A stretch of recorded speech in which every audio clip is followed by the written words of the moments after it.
Hi guys, welcome to revision time. आज है 10 अगस्त 2024। चलिए आज के करंट अफेयर्स हम स्टार्ट करते हैं। अगर ये वीडियो आप सभी को हेल्पफुल लगे तो वीडियो को लाइक कर दीजिएगा, चैनल भी सब्सक्राइब कर लीजिए। इस तरह की कम टाइम की डेली करंट अफेयर्स की वीडियो आपको हर दिन मिलते रहेंगे। तो चलिए शुरू करते हैं आज के करंट अफेयर्स के सारे क्वेश्चन। मगर उससे पहले जान लेते हैं 9 अगस्त को पूछे गए क्वेश्चन का सही आंसर क्या है।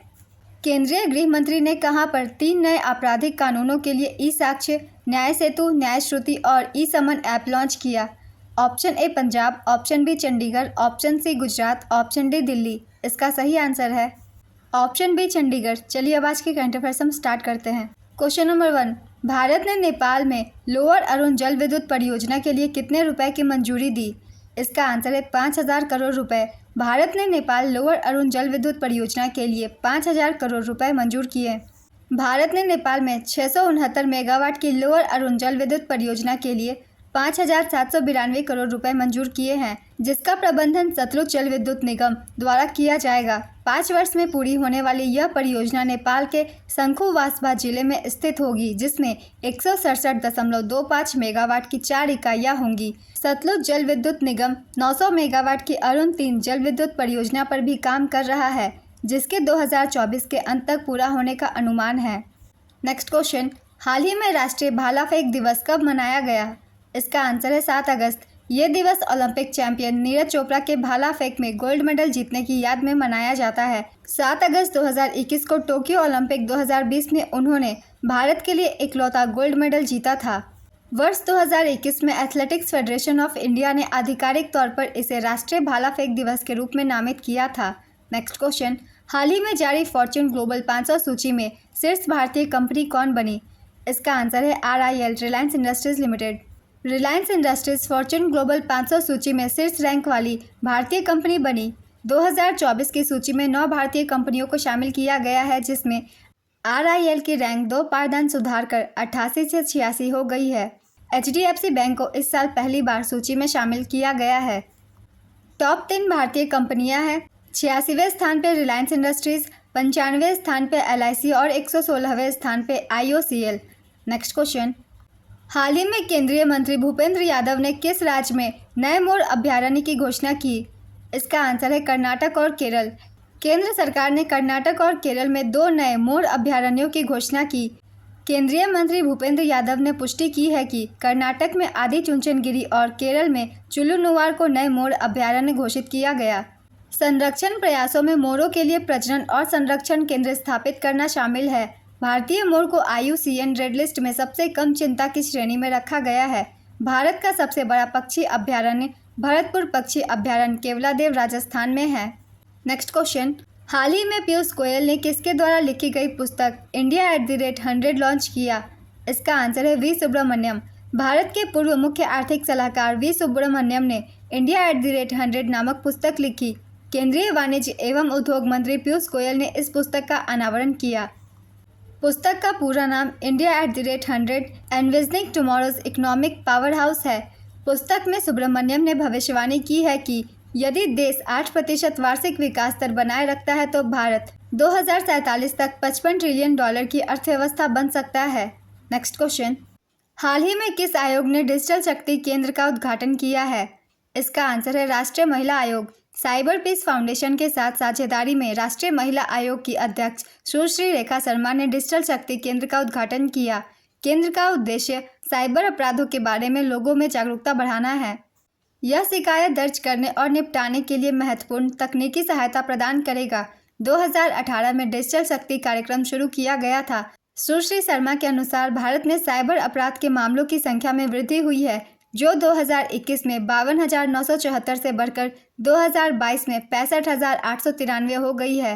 नेक्स्ट क्वेश्चन, पेरिस ओलंपिक 2024 में पुरुष पोल वॉल्ट का स्वर्ण पदक जीतने वाले मोंडो डुप्लांटिस किस देश के हैं। इसका आंसर है स्वीडन। स्वीडन के मोंडो डुप्लांटिस ने पेरिस में पुरुष ओलंपिक पोल वॉल्ट का स्वर्ण पदक जीता। डुप्लांटिस ने न केवल ओलंपिक रिकॉर्ड तोड़ा, बल्कि अपना खिताब बरकरार रखते हुए एक नया विश्व रिकॉर्ड भी बनाया। उन्होंने बार को 6.25 मीटर तक बढ़ाकर 6.24 मीटर के अपने ही विश्व रिकॉर्ड को तोड़ा। नेक्स्ट क्वेश्चन, हाल ही में केंद्रीय मंत्रियों द्वारा जारी किए गए डाक टिकट ओलंपिक के किस खेल को दर्शाते हैं। इसका आंसर है भाला फेंक, फील्ड हॉकी और नौकायन और टेबल टेनिस। केंद्रीय संचार मंत्री ज्योतिरादित्य सिंधिया और युवा मामले और खेल मंत्री डॉक्टर मनसुख मांडविया ने ओलंपिक खेलों पर 4 स्मारक डाक टिकट जारी किए। मंत्रियों द्वारा जारी किए गए डाक टिकट 4 ओलंपिक खेलों भाला फेंक, फील्ड हॉकी, नौकायन और टेबल टेनिस को दर्शाते हैं। ओलंपिक में भाला फेंक में भारत के नाम एक स्वर्ण पदक है जो 2020 टोक्यो ओलंपिक में नीरज चोपड़ा ने जीता था। नेक्स्ट क्वेश्चन, हाल ही में SA-20 लीग का एम्बेसडर किसे बनाया गया?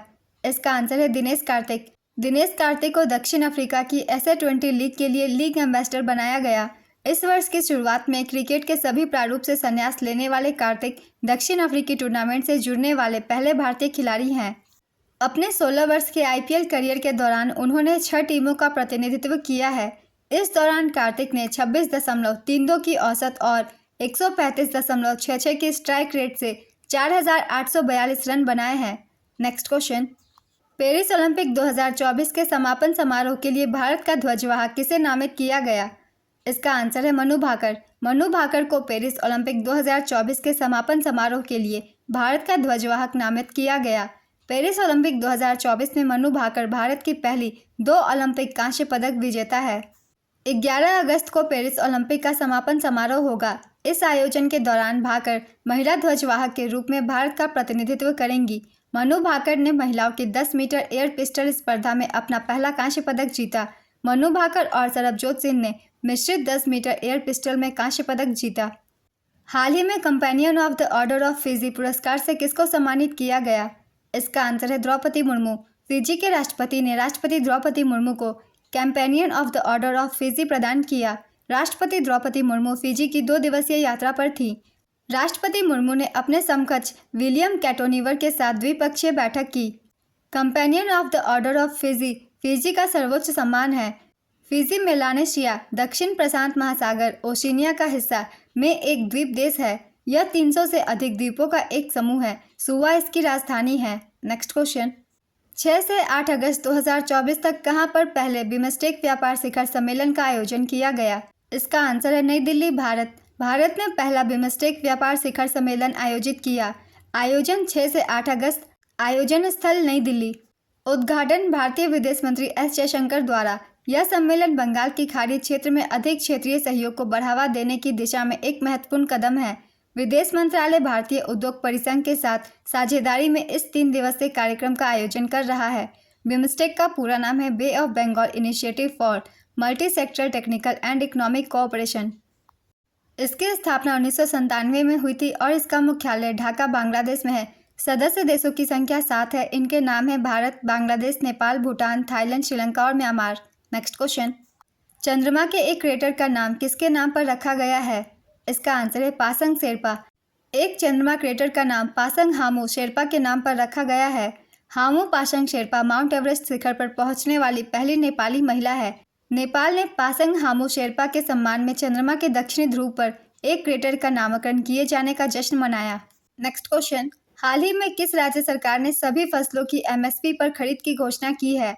इसका आंसर है हरियाणा।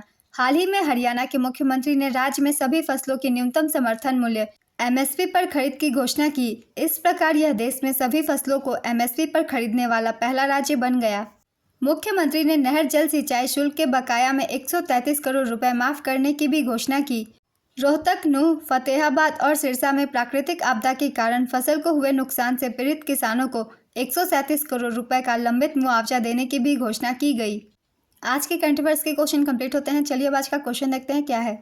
भरतपुर पक्षी अभ्यारण्य किस राज्य में स्थित है? Option A Karnataka, option B Rajasthan, option C Kerala, option D Assam. अपना आंसर गेस कीजिए या फिर कमेंट बॉक्स में दीजिए। ये वीडियो अगर आप सभी को हेल्पफुल लग रही है तो इसे लाइक कर दीजिएगा। चैनल भी सब्सक्राइब कर लीजिए। इस तरह की कम टाइम की डेली करंट अफेयर्स की वीडियो आपको हर दिन मिलते रहेंगे। फिर मिलते हैं अगली वीडियो के साथ। आप सभी को थैंक यू।